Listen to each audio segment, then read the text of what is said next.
बेटा एक most important numerical problem है रिगार्डिंग कैपेसिटर, है ना। आप देख रहे हैं कि एक कैपेसिटर जो है उस कैपेसिटर की प्लेट के बीच में आपने दो मीडियम फिल कर दिए। ए का डाइलेक्ट्रिक कांस्टेंट K1 है, ए का डाइलेक्ट्रिक कांस्टेंट K2 है। लेकिन फिल कैसे किया हुआ है, इसको आपने ऐसे फिल किया हुआ है कि उसकी जो प्लेट्स हैं पूरा गैप D था, आधे गैप में D/2 में आपने K1 मटेरियल फिल कर दिया, K1 डाइलेक्ट्रिक कांस्टेंट का, और नेक्स्ट D/2 में K2 मटेरियल का। अगर एक और कैपेसिटर देखें, इसमें भी दो डाइलेक्ट्रिक मटेरियल फिल किए हुए हैं, लेकिन ये कैसे किए हुए हैं, इस दोनों डाइलेक्ट्रिक मटेरियल में एरिया को डिवाइड, इसमें अभी भी अगर आप देखें तो गैप उनके बीच में अभी भी K1 के लिए भी उतना ही है, लेकिन एरिया कम कर दिया, है ना। तो दोनों अलग है। इसमें आपने क्या किया हुआ है, गैप को डिवाइड किया हुआ, इसमें आपने प्लेट्स को डिवाइड किया हुआ है। तो कभी भी अगर ऐसा होगा तो एक थोड़ा सा शॉर्टकट तरीका आप जा रखें, कभी भी प्लेट्स डिवाइड होगा, प्लेट्स मींस एरिया डिवाइड होगा, तो उसे आप पैरेलल कंसीडर करें, है ना। और अगर हमारे पास जो गैप है कैपेसिटर के बीच में वो डिवाइड हो रहा है तो उसको आप सीरीज कंसीडर करें। तो इस डायग्राम में भी दो कैपेसिटर बन गए, है ना। दोनों की कैपेसिटी अलग है लेकिन नेट निकलेगी, दोनों को सीरीज कंसीडर करें। इसमें दो कैपेसिटर बन चुके हैं लेकिन क्या डिवाइड हो रहा है, एरिया, तो दोनों को पैरेलल कंसीडर करें। तो पहले मैं फर्स्ट वन कैपेसिटर की अगर बात करूं तो फर्स्ट वन कैपेसिटर की, तो कैपेसिटर की कैपेसिटेंस किसके बराबर है, C equal to A epsilon naught, है ना, A एप्सिलॉन नॉट D। तो जहाँ पे दो पार्ट हो गए, दो कैपेसिटर बन गए, तो एक की कैपेसिटी में C मान लेता हूँ। अब देखिए एरिया तो डिवाइड हो ही रहा है, इसलिए एरिया को वही रखें, एप्सिलॉन नॉट वही रखें, लेकिन मटेरियल अगर फिल किया होगा तो उसकी कैपेसिटी उतने टाइम बढ़ जाती है, तो K1 टाइम बढ़ गई। और डिस्टेंस जो है वो D/2, तो जब मैं D या D/2 करूँगा तो ये 2 ऊपर चला जाएगा, ये C1 हो गया। C2 की बात करूंगा तो वहां पर भी बिल्कुल इसी तरीके से, लेकिन C2 की कैपेसिटी K2 टाइम बढ़ेगी, है ना। तो उसमें भी ये, अब मैंने क्या बोला कि ये दोनों ही क्या इसमें क्या डिवाइड हो रहा है, इसमें डिवाइड हो रहा है गैप, तो ये सीरीज कंसीडर होंगे। तो C1 and C2 are in series. तो जब सीरीज में अब टोटल निकाली जाती है तो दोनों की प्रोडक्ट, दोनों का ऐड, ये फार्मूला लगाया जाता है। तो देखिए करें प्रोडक्ट, C12 क्या बन जाएगा, C1 और C2 की प्रोडक्ट। तो C1 क्या है, 2A epsilon not K1 upon D, product 2A epsilon not K2 upon D, और दोनों का सम भी 2A epsilon not K1 upon D plus 2A epsilon not K2 upon D। तो जब हम इनकी प्रोडक्ट करेंगे और जहाँ से कॉमन लिया जाएगा तो 2A epsilon not D common आ जाएगा, जहाँ से भी कॉमन आएगा, और जहाँ पे प्रोडक्ट करेंगे तो वो तो है ही एक।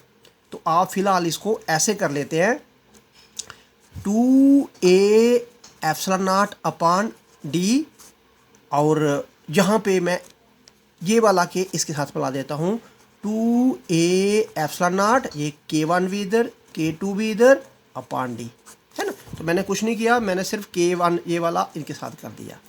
ऐसा क्यों किया कि जब जहाँ से मैं कॉमन लेता हूँ क्या कॉमन आएगा, 2A epsilon not upon D common आएगा, तो इधर K1 अपॉन K2 बचेगा, और ये देखिए कैंसिल हो गया।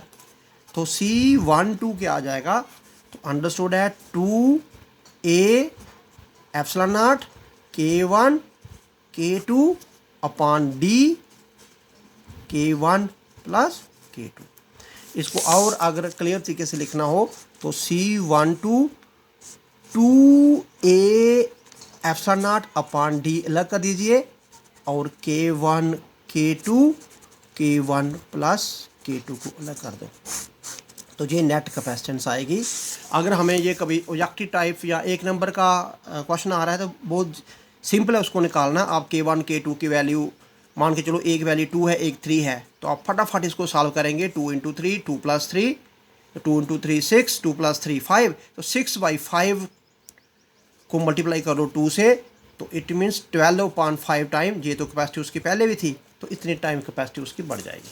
ठीक है, अगर बिल्कुल यही क्वेश्चन मैं इस केस के लिए कर रहा हूँ, तो इस केस में C1 क्या आ जाएगा, तो यहाँ K1, it means A epsilon not, लेकिन A यहाँ पे क्या है, डिवाइड हो रहा है, तो आप ये होती है कैपेसिटी, K1 डालने से K टाइम बढ़ेगी, लेकिन हम पहले की बात करेंगे, पहले की कैपेसिटी, ये पहले का area cross section sorry area of plate का कम हो गया, तो A की जगह ये लिख लिया मैंने।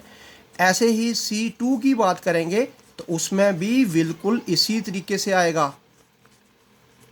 और जैसा कि मैंने आपको बोला कि ये पैरेलल है ना, एरिया डिवाइड हो रहा है तो पैरेलल है, तो पैरेलल के केस में सीधा डायरेक्ट सम किया जाता है, तो इसमें 1/2 करेंगे, ये आएगा A epsilon not upon 2D K1 A epsilon not upon 2D K2, तो इसे आप A epsilon not upon 2D को कम ले सकते हैं सीधा K1 प्लस K2, अदरवाइज आपने इसे ऐसे निकालना A epsilon not upon D, तो आप K1 plus K2 divide by 2 कर सकते हैं।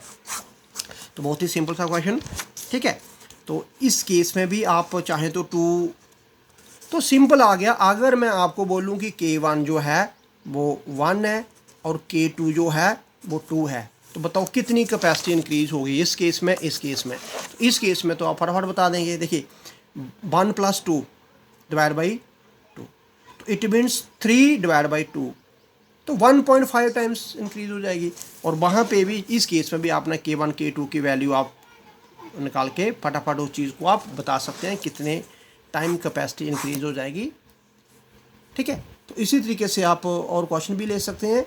आप अगर कभी ऐसे होगा कि ये दोनों कैपेसिटी की निकालेंगे, बताइए उनकी रेशो क्या निकलेगी। एक C12 सीरीज़ का है, एक C12 पैरेलल के केस में है, तो बताइए उनकी रेशो क्या रहेगी। तो ये आप लिख सकते हैं, सीरीज के केस में क्या है 2A epsilon not upon D, तो ये K1 K2 K1 plus K2, और जहाँ पे पैरेलल के केस में क्या है, पैरेलल के केस में A epsilon not upon D और K1 प्लस K2 अपॉन 2, जहाँ पे ये दोनों चीज़ें कैंसिल हो जाएगी, तो ये सिर्फ क्या बन जाएगा 2 के मल्टीप्लाइज के साथ हो जाएगी।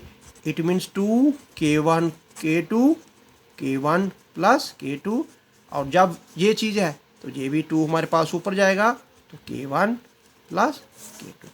तो बड़ी इजीली आप बहुत आसान तरीके से उसे आप बता सकते हैं कि ये कैपेसिटी हमारे पास दोनों का इतनी हो जाएगी, C12 को सीरीज़ और C12 को पैरेलल करके दोनों। तो इस तरीके से बहुत सारे क्वेश्चन आते हैं, आप उन क्वेश्चन को निकाल सकते हो।